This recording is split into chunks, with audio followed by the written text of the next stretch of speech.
Wisdom PU College of Science and Wisdom NEET Academy, Bidar, Karnataka welcomes you. Respected parents and dear students, warm greeting. My name is PMA Muzaffar Ali Khan.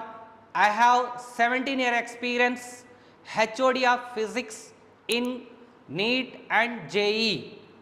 I worked many reputed institutes across India such as Narayana and Sri Chaitanya.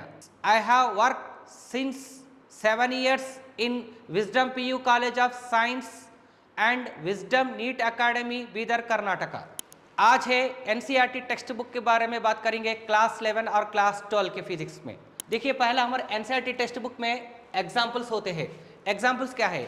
देखिए examples ऐसे होते हैं, content खत्म होने के बाद box में examples बोल के क्वेश्चंस आते हैं, ठीक है। उस क्वेश्चंस को हम ज़रूर करना है। क्लास 11 में 14 चैप्टर्स होते हैं, क्लास 12 में 14 चैप्टर्स होते हैं, टोटल 28 चैप्टर्स होते हैं। 28 चैप्टर्स के भी आपको एग्जाम्पल्स करना है।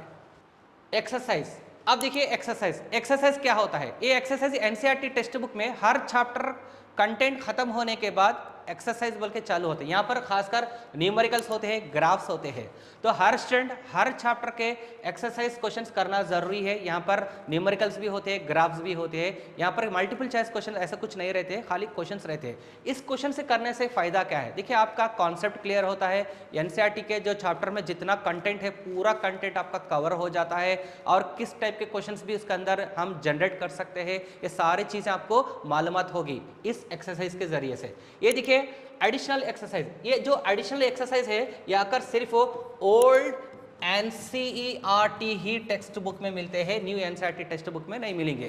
तो ओल्ड एनसीईआरटी टेक्स्ट बुक में मिल रहे हैं, इसका मतलब है ओल्ड एनसीईआरटी टेक्स्ट बुक को क्यों फोकस करना है बोले तो एडिशनल एक्सरसाइज क्वेश्चंस में इतने अच्छे बेहतरीन क्वेश्चंस बनाया गया है, कॉन्सेप्ट बनाया गया है, एप्लीकेशन ओरिएंटेड है, जितना कंटेंट है पूरा कंटेंट उसके अंदर समाया गया है। तो इससे यहाँ पर जितने भी क्वेश्चंस आपको नजर आ रहे हैं एडिशनल एक्सरसाइज क्वेश्चन में आप कीजिए, लेकिन प्रिफर करना हमको न्यू एनसीईआरटी ही प्रिफर करना है।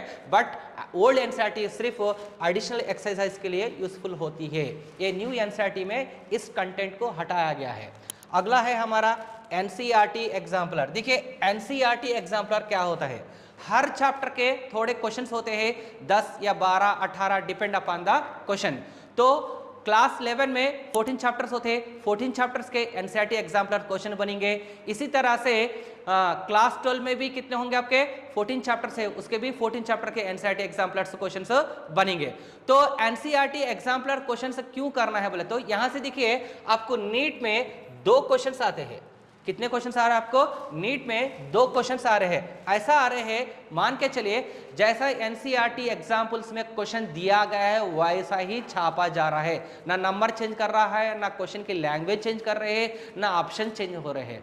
तो बच्चों क्लास 11 के 14 चैप्टर के एनसीईआरटी एग्जाम्पलर्स कीजिए और क्लास 12 के एनसीईआरटी एग्जाम्पलर्स आप करिए। नेक्स्ट पीवाईक्यू, पीवाईक्यू माने है प्रीवियस ईयर क्वेश्चन।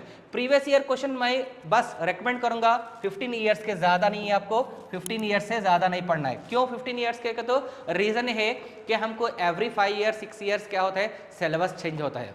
तो इस साल एनएमसी वालों ने सिलेबस घटाकर हमको ये पीवाईक्यू से पता चलता है कि एनएमसी ने जो आप नया सिलेबस दिखाया है उसके हिसाब से देखें तो 15 ईयर्स के काफ़ी है, उससे ज़्यादा हमको ज़्यादा नहीं है। 37 ईयर्स के कोई ज़रूरी नहीं है, 15 ईयर्स काफ़ी है। तो 15 ईयर्स काफ़ी है, तो इसका मतलब है पीवाईक्यू आपको जब क्वेश्चन फॉर्मेट था 50 क्वेश्चन थे फिजिक्स में, यहाँ से 6 से 8 क्वेश्चन आ रहे थे, 6 से 8 क्वेश्चन आ रहे थे किसके अंदर? पीवाईक्यू के अंदर। पीवाईक्यू के अंदर 6 से 8 क्वेश्चंस आ रहे थे जब क्वेश्चन का फॉर्मेट था फिजिक्स का 50 था, यानी टोटल 200 क्वेश्चन फॉर्मेट में था, तब 6 से 8 क्वेश्चंस आ रहे थे। तो अब है 45 क्वेश्चंस का फॉर्मेट होने की वजह से मैं उम्मीद करता हूँ, एक्सपेक्टेड है मेरा 5 क्वेश्चंस या लेस देन 5 क्वेश्चंस होंगे, इससे ज़्यादा नहीं आएंगे आपको। 5 या लेस देन 5 क्वेश्चंस पीवाईक्यू से आएंगे, या सेम नंबर भी हो सकता या नंबर चेंज करेंगे, कंटेंट वही होगा, फार्मूला वही होगा। इसलिए आपको पीवाईक्यू भी थोड़ा तवज्जो दिए। Only 15 years. 4 मई 2025 को नीट एग्जाम होने वाला है। इस एग्जाम को कंडक्ट करने वाले एनटीए है। और हमारा जो नीट सिलेबस प्रिस्क्राइब किया गया है वो एनएमसी है। सब्जेक्ट फिजिक्स के ताल्लुक से मैं थोड़ा आपको हिंट्स देने वाला हूँ। ये हिंट से आपको मदद होगी अच्छा मैक्सिमम स्कोर करने में। आपको यहाँ पे जितने भी लिखा है इस पॉइंट के बारे में आपको जानकारी रहना ज़रूरी है, क्योंकि जब क्वेश्चन पेपर में किस टाइप के क्वेश्चंस आ रहे हैं, क्वेश्चन पेपर में कहाँ से क्वेश्चंस आ रहे हैं, इसके बारे में आपको जानकारी रहना चाहिए। तो उसके ताल्लुक से मैं यहाँ पे बता रहा हूँ आपको। देखिए क्लास 11 और क्लास 12 दोनों से भी आपको डायरेक्ट फार्मूला बेस्ड पे 25 क्वेश्चंस आ रहे हैं आउट ऑफ 45 में से। 45 में से 25 क्वेश्चंस कहाँ से आ रहे हैं आपको? क्लास 11, देखिए डायरेक्ट फार्मूला क्लास 11 और क्लास 12 फिजिक्स से आपको डायरेक्ट फार्मूले होंगे। उस फार्मूले से आपको 25 क्वेश्चंस आ रहे हैं। कितने क्वेश्चंस आ रहे हैं आपको? Exactly 25 questions from the direct formula. देखो जी, इस पे ज्यादा फोकस करने, 25 4 जा 100 मार्क्स, यानी 100 मार्क्स आपको कंप्लीटली फार्मूले बेस्ड होंगे। ठीक है, तो ऐसा नहीं है कि 13 क्वेश्चन उधर आते हैं 12 क्वेश्चन इधर आते हैं, ऐसा नहीं, आपको याद ही करना है। फर्स्ट ईयर के भी क्लास 11 की फार्मूलेस भी याद करना है और क्लास 12 के फार्मूलेस भी आपको अच्छी तरह से याद करना है। रेशियो टाइप्स ऑफ क्वेश्चन, देखिए इसको रेशियो टाइप्स ऑफ क्वेश्चन से मैंने आपको थोड़ा सा बता दूंगा किस तरह से होता है। देखिए resistor formula R is equal to rho L by A है। ठीक है, अब ये बोलेगा डेटा किसका किसका होगा। डेटा देखिए L और A का डेटा देगा तो रेशियो फाइंड आउट करो, बोलेगा रेजिस्टेंस R1 बाई R2। इस तरह से आपको क्वेश्चन फॉर्मेट में मिलेंगे। एक क्वेश्चन रहेगा, चाहे वो फर्स्ट ईयर क्लास 11 की भी हो सकती है या क्लास 12 का भी फिजिक्स से भी आपको रेशियो क्वेश्चंस आ सकता है। ठीक है, नेक्स्ट परसेंटेज, ये परसेंटेज टाइप क्वेश्चन है। ये परसेंटेज टाइप का क्वेश्चन देखिए यहाँ पर आप सभी स्टूडेंट ऑब्जर्व कर सकते हैं। परसेंटेज टाइप का क्वेश्चन क्या होता है?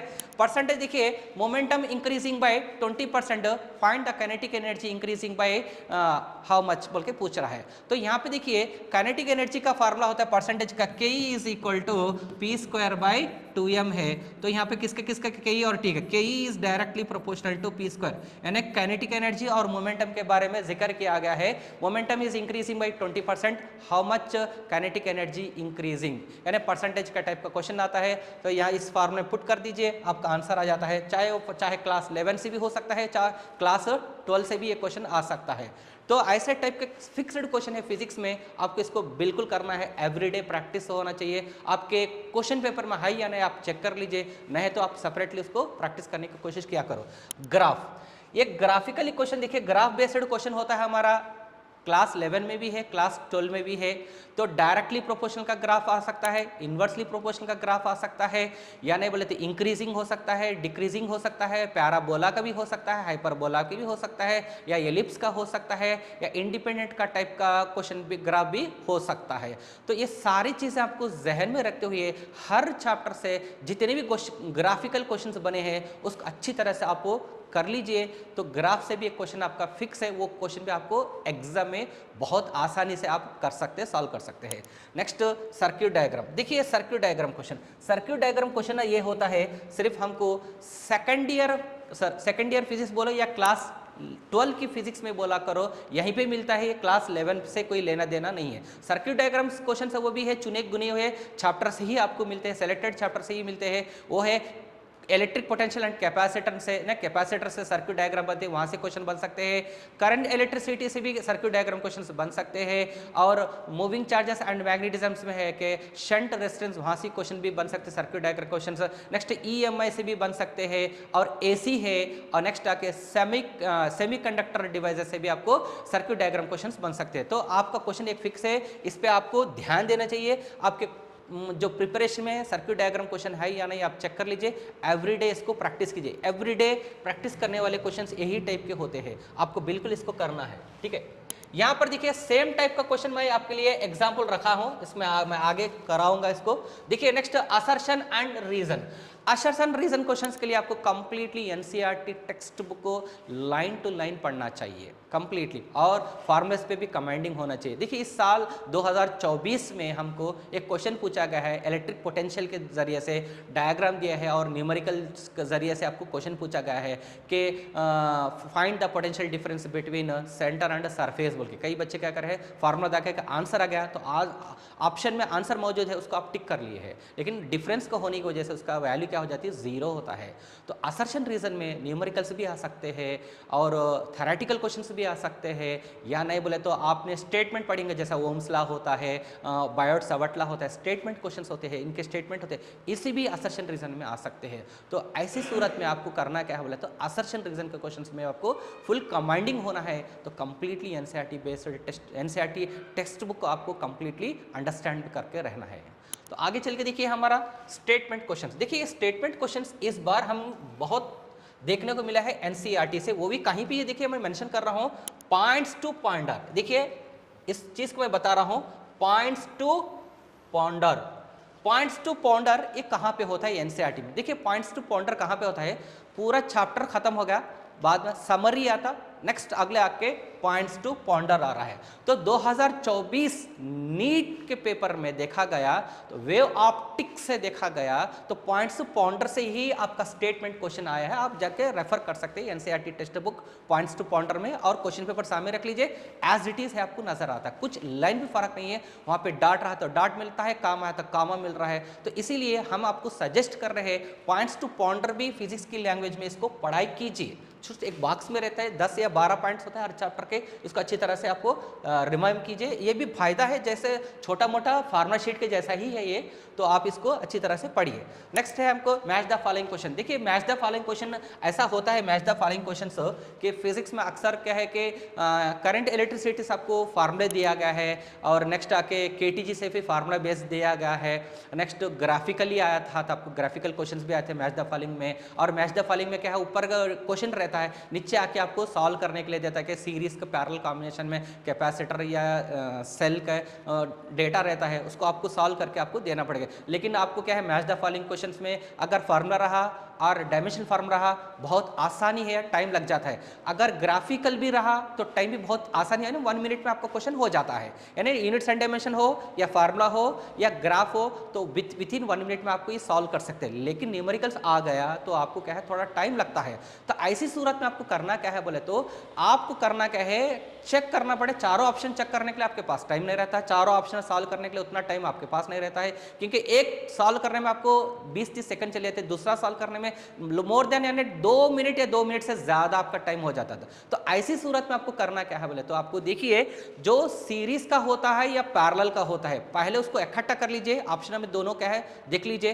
तो पैरेलल का जो भी मिल रहा है ऑप्शन, दोनों मिल रहा है, तो उसको आप एक ऑप्ट कीजिए, ऑप्शन में चेक कीजिए पैरेलल का ही है, तो आपको आपका आंसर रहता है। सीरीज का दो ऑप्शन सीरीज के रहते हैं, उसमें कौन सा सीरीज का है उसको ऑप्ट कीजिए, तो एबीसीडी मैचिंग में लगता है, उसको टिक कर लीजिए, तो आपका पूरा चारों ऑप्शन में आपका पूरा आंसर आपको मिल जाता है। यानी इस तरह से आपको फॉलो करने से 1 मिनट में ही आपका क्वेश्चन सॉल्व हो जाता है, टाइम आपको कंज्यूम हो सकता है। अगला देखिए यहाँ पर एक्सपेरिमेंट स्किल। देखिए एक्सपेरिमेंट स्किल इस साल जोड़ा गया है एनएमसी वालों ने हमारे सिलेबस में। एक्सपेरिमेंट स्किल्स होते हैं vernier callipers, screw gauge, simple pendulum में है, और मीटर ब्रिज है, कॉन्वेक्स कॉन्केव मिरर है, और सेमीकंडक्टर डिवाइसेस है, ये सारी चीज़ें हैं। और अब सेरल एक्सपेरिमेंट है यंग्स डबल स्लिट का, यहाँ पर एक्सपेरिमेंट्स के स्किल्स के क्वेश्चंस आपको टीचिंग में पढ़ाया गया है। तो यहाँ पर भी आपको थोड़ा ध्यान देना चाहिए। एक्सपेरिमेंट होते हैं, एक्सपेरिमेंट की स्किल्स का आपको कुछ भी नहीं करना है, उसकी लैंग्वेज, क्वेश्चन की लैंग्वेज को आपको अच्छी तरह से अंडरस्टैंड करना है।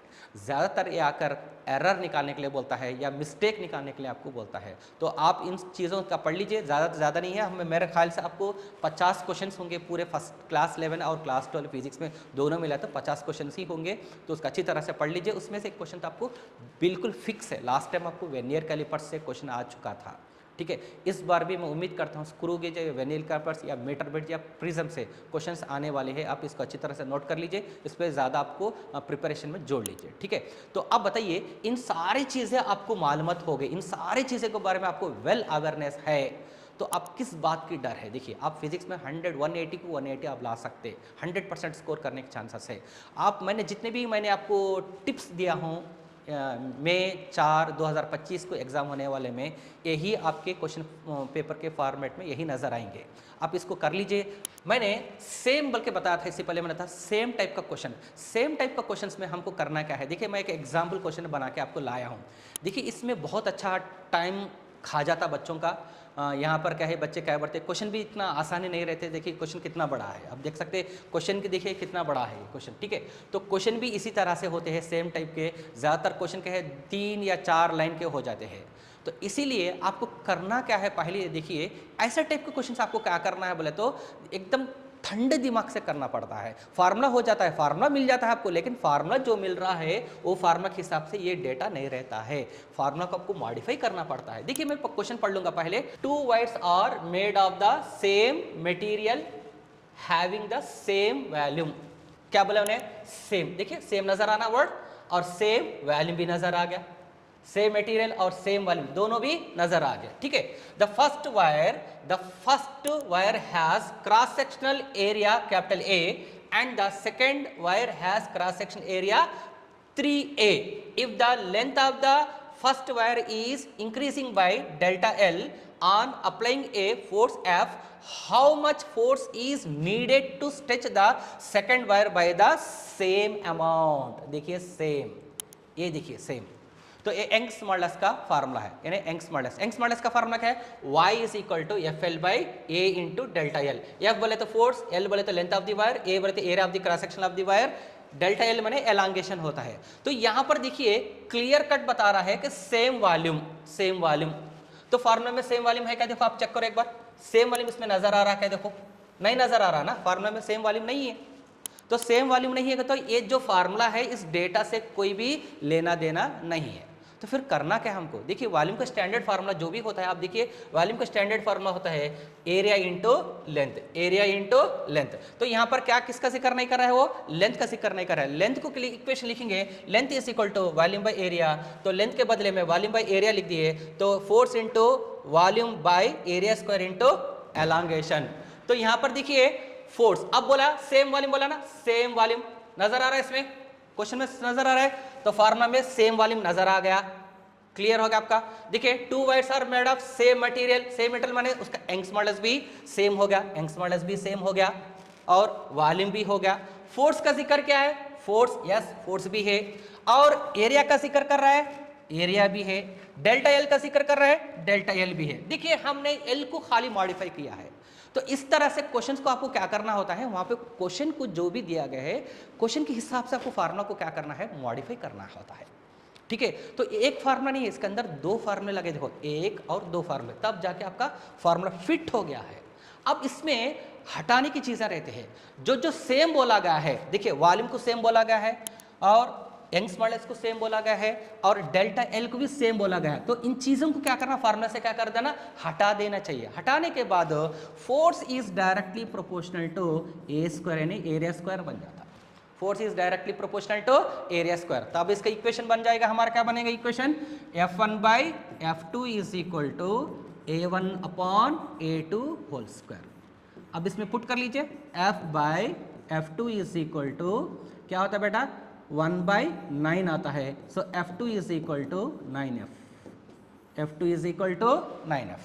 तो हमारा आंसर क्या है, F2 is equal to 9F। देखिए F2 is equal to 9F, option is correct.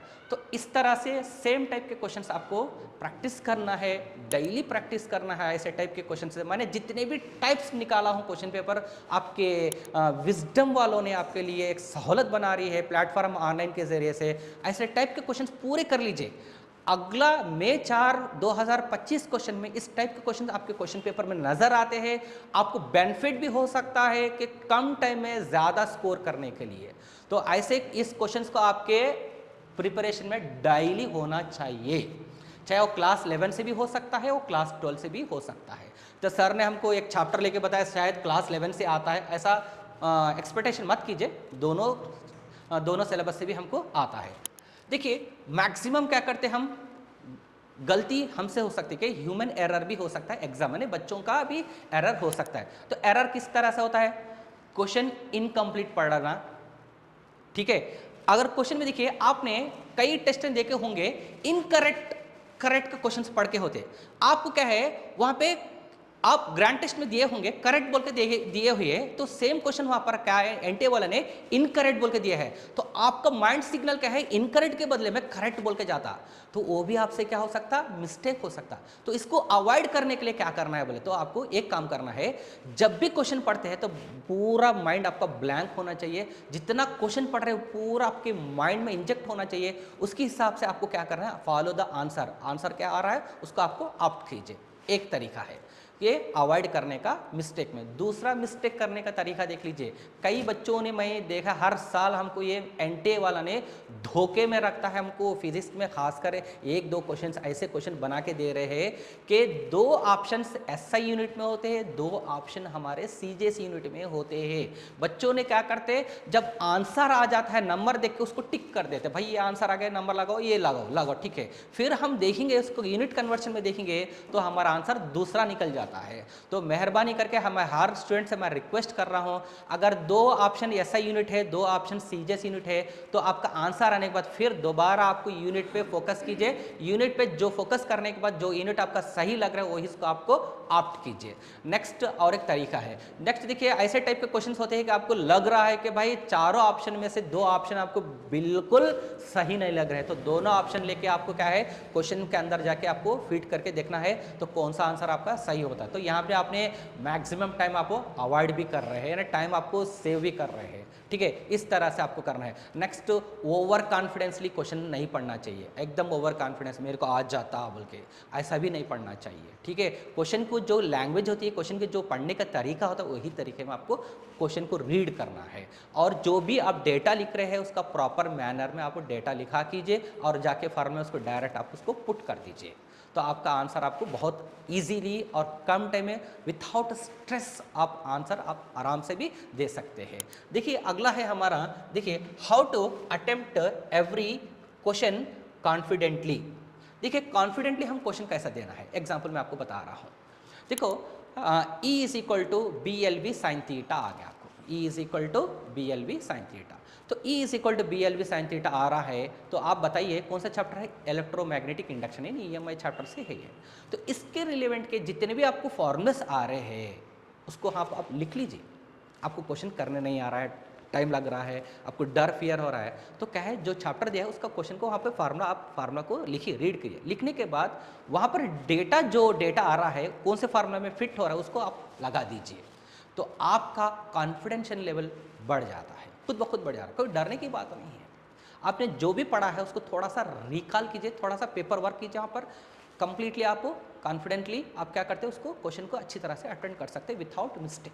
Class 11-12 physics फार्मूले must be revised multiple times.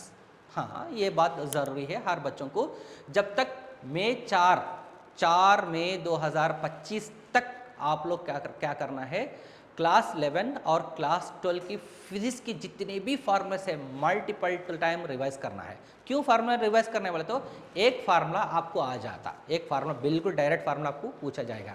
देखिए 2023 में देख लीजिए फार्मूला पूछा था, कौन सा फार्मूला पूछा था, तो electric field on dipole on equatorial line बोल के बोला था, electric field due to dipole on equatorial line का पूछा था, डायरेक्ट फार्मूला था। और एक देखिए 2020 में देखिए मीन फ्री पाथ यानी kinetic theory of gas KTG में से, वहाँ से मीन फ्री पाथ का फार्मूला था lambda is equal 1/√2 pi n d square, वो फार्मूला डायरेक्ट पूछा गया था।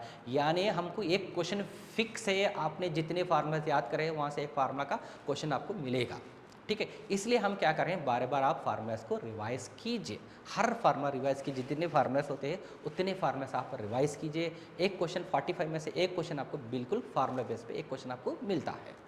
तो और फार्मूला रिवाइज करने से क्या फ़ायदा होता है, तो आपको ज़्यादा माइंड ये हो जाएगा, बहुत स्ट्रांग हो जाता, कम टाइम में फार्मूला में कंटेंट क्या क्या है आपको पता भी चल जाता। जैसा क्वेश्चन रीड कर रहे फार्मूला आपके माइंड में रिफ्लेक्ट हो जाता, तो इसकी वजह से आपको वहाँ पर टाइम भी सेव कर सकते हैं। अब टाइम मैनेजमेंट कैसा करना है एग्ज़ाम में, ये तो बिग चैलेंज है उन बच्चों के लिए कि इतने सारे ग्रैंड टेस्ट दिए होते हैं, प्रैक्टिस ज़्यादा हो जाती है, उन बच्चों के लिए टाइम कुछ भी नहीं है और एक्यूरेसी बोलती कुछ भी नहीं है। तो टाइम मैनेज करने का तरीका क्या है? देखिए मैं एक एग्जाम्पल लेके आपको बता रहा हूँ, क्योंकि फिजिक्स रिलेवेंट का है ना ये, तो हम क्या है थोड़ा एग्जाम्पल से ही बता सकते, उससे ज़्यादा इसको नहीं बता सकते। देखिए ऐसा ओवरऑल ही हम बोल नहीं सकते। एग्जाम्पल आपको देखिए 3000 क्या 3000 एंगस्ट्रम, 3000 एंगस्ट्रम दे दिया, क्वेश्चन में दे दिया, तो आप क्या करेंगे 3000 एंगस्ट्रम में लिखेंगे? नहीं, आपको करना क्या है, इस तरह से लिख देना। इसको क्या करना है 3 × 10⁻⁻7 मीटर ऐसा लिख दीजिए, कट कर दीजिए। यहाँ पे 3 चले जाते, -10 में से 3 निकल जाता, -7 आ जाता। तो इस तरह से करने से क्या होता है, आपका टाइम सेव हो जाता है।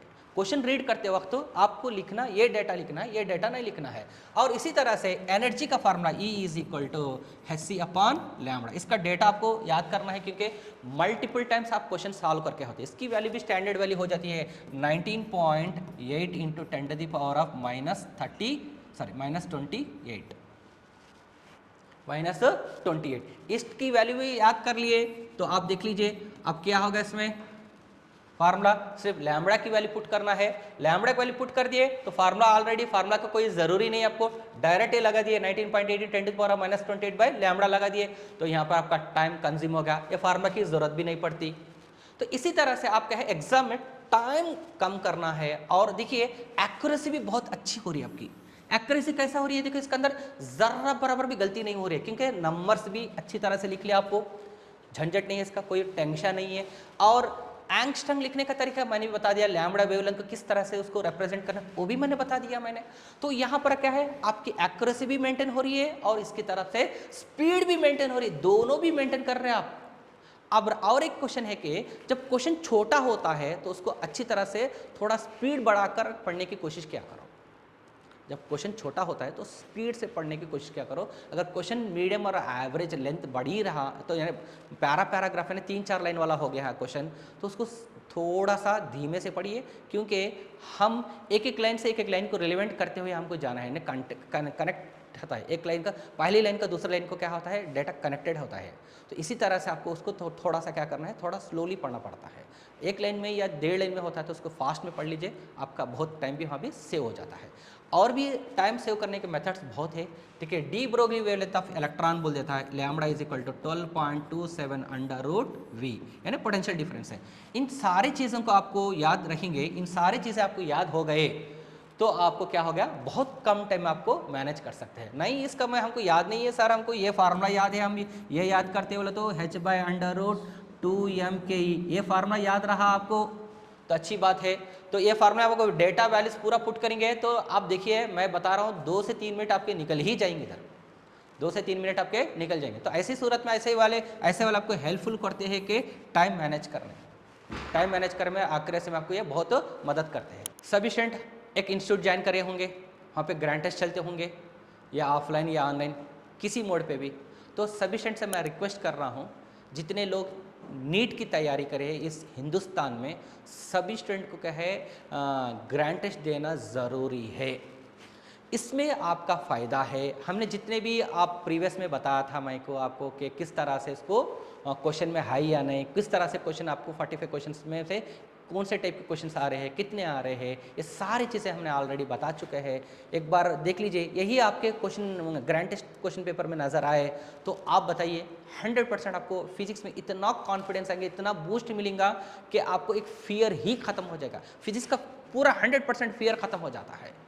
कई बच्चों को फिजिक्स का नाम सुनते ही फियर पैदा होता है, लेकिन इस वीडियो को देखने के बाद आपको पूरा फियर खत्म हो जाता है कि आप पढ़ने के बाद भी आपका क्या है थोड़ा लेवल और थोड़ा बढ़ेगा और हिम्मत बढ़ती है, आपकी हौसले बहुत बड़े होते हैं, कॉन्फिडेंस और इतना कॉन्फिडेंस आता है कि मैं और 2 क्वेश्चन और अच्छी तरह से सॉल्व कर सकता हूँ, मैं टाइम भी आप मैनेज कर सकते हैं। ये सारी चीज़ें आपको मिलना है तो आपको कंपलसरी कि आपको ग्रैंड टेस्ट को आपको देना है। मिनिमम 20 तो होना चाहिए आपके अकाडेमिक ईयर में, ठीक है, जितना दिया गया है उसमें से आपको 20 तो होना चाहिए ग्रैंड टेस्ट फुल लेंथ के। इस मान के चलिए मार्च से अप्रैल एंड तक आपको 20 ग्रैंड टेस्ट हो गए तो 100% आप सक्सेस हो सकते हैं, मैक्सिमम स्कोर कर सकते हैं फिजिक्स के अंदर, ठीक है। Wisdom PU college of science and Wisdom NEET academy के चेयरमैन मोहम्मद आसिफुद्दीन साहब का मैं तहे दिल से शुक्रिया अदा करता हूँ, और Wisdom PU college of science and Wisdom NEET academy के सेक्रेटरी मोहम्मद सलाहुद्दीन फरहान को भी मैं तहे दिल से शुक्रिया अदा करता हूँ। ये बच्चों को 23 ईयर्स से नीट अकाडमी की कोचिंग दे रही और 23 ईयर्स से विजडम इंस्टीट्यूशन में कई बच्चों ने अपना हिस्ट्री रिकॉर्ड मेंटेन किए हैं। तो ये सारे चीज़ों का जितना भी सफलता है या रिज़ल्ट है, सो मोहम्मद आसिफुद्दीन साहब और मोहम्मद सलाहुद्दीन फरहान साहब इन दोनों ने इस शामिल है इस रिज़ल्ट में, इनका भी एक बेहतरीन रोल है। तो इसलिए इस माध्यम के ज़रिए से मैं इन दोनों का हार्टली वेलकम करता हूँ कि आप इसी तरह से आगे भी जितने भी फ्यूचर में एकेडमी ईयर्स होंगे, आप ये हमारे लिए बेहतर रिजल्ट देंगे। नीट 2025 जितने बच्चे अपेयर्स होते हैं, management Wisdom NEET academy management और नीट फैकल्टी की तरफ से आप सबको ऑल द बेस्ट। देखिए, विजडम वालों ने एक अच्छा सा ऑफ़र किया है आप लोगों को। जो बच्चे ख्वाहिशमंद है, रिपीट करना चाहते हैं, उनके लिए ये एक ऑफ़र है।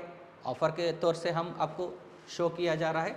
देख लीजिए, ऑफ़र का है NEET repeater batch starting from 16 June 2025 से आपका चालू हो जाता है। ठीक है। Wisdom PU college of science and Wisdom NEET academy में गर्ल्स और बॉयज़ का कैंपस सेपरेट है।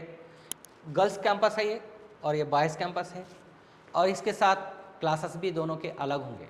अब फिजिक्स के ताल्लुक से कुछ भी आपको डाउट है तो आप मेरे नंबर पे व्हाट्सअप, मेरा नंबर है व्हाट्सअप नंबर है, इस व्हाट्सअप नंबर से आपको मैसेज के ज़रिए से आप मेरे कुछ भी आपको कांटेक्ट कर मैसेज ज़रिए से आपको आपकी क्वेरीज जो भी है आप बता सकते हैं। मेरा व्हाट्सअप नंबर है 7989847781। और इसके साथ नीट 2025 4 मई को होने वाला है। इसके जनरल इंस्ट्रक्शन जो भी है, जनरल इंस्ट्रक्शन के ताल्लुक से विजडम वालों ने एक वीडियो बना है, उसका लिंक डिस्क्रिप्शन में दिया गया है, तो आप उसको क्लिक कीजिए और नीट 2025 के जो जनरल इंस्ट्रक्शन होते हैं एग्ज़ाम देने के 4 मई को, कब ड्रेस कोडिंग का वगैरह जो भी है उसका ताल्लुक से आपको एक डिस्क्रिप्शन लिंक दिया गया है, उस लिंक क्लिक कीजिए। उसके ज़रिए में और वीडियो के ज़रिए से आपको जितने भी इंस्ट्रक्शंस फॉलो करना है वो पूरा आपको मिल जाता है। नीट एस्पिरेंट इस वीडियो को देखे हैं, आप भी देखें और आपके फ्रेंड्स और जितने भी लोग हैं उनके साथ इस वीडियो को शेयर कीजिए। Thank you, all the best.